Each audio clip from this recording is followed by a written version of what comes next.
Sarah sat on her bed, staring at her phone, her heart sinking as she read the rejection email. Another job interview, another failure.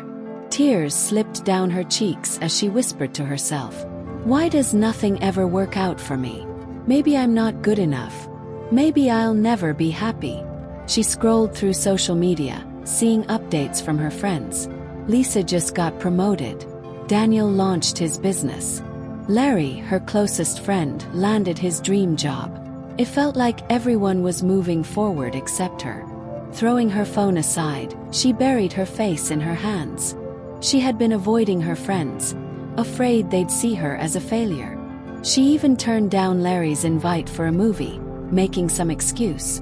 The thought of sitting among them, pretending she was okay, was unbearable. The mirror across the room flickered. She lifted her head slightly, startled as her reflection stepped forward. Not just a reflection, but a version of herself that looked calm, confident. "You are enough, Sarah. Why do you measure your worth based on one failure?" She blinked. "What? Who are you?" "I'm you. The real you. The one who knows your worth, even when you forget." A lump formed in her throat.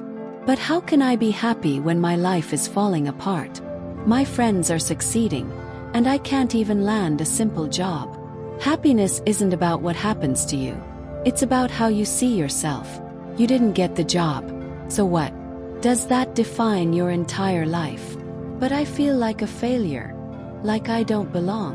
No, you only fail when you stop believing in yourself. Stop running from your friends.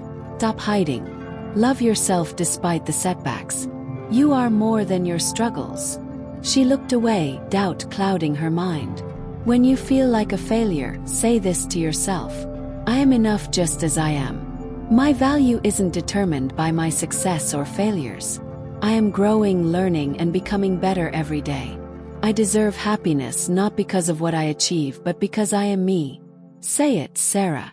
Her voice wavered, but she whispered, "I am enough just as I am. My value isn't determined by my success or failures. I deserve happiness because I am me." Deep breath. Shift. It wasn't much, but it was something. The next day, she finally agreed to meet Larry for coffee. "I was starting to think you vanished on me," he said with a grin. She forced a smile, then sighed. "I just felt like I didn't belong around you guys anymore. You're all achieving great things, and I'm just stuck." He shook his head. "Sarah, success isn't a race. We all have different timelines. You're not stuck, you're growing. And we care about you, not just your achievements." Tears welled in her eyes. "Maybe I've been too hard on myself." "Definitely. Be kind to yourself, Sarah. Keep going. You'll get there." That night, she stood in front of her mirror, staring at herself.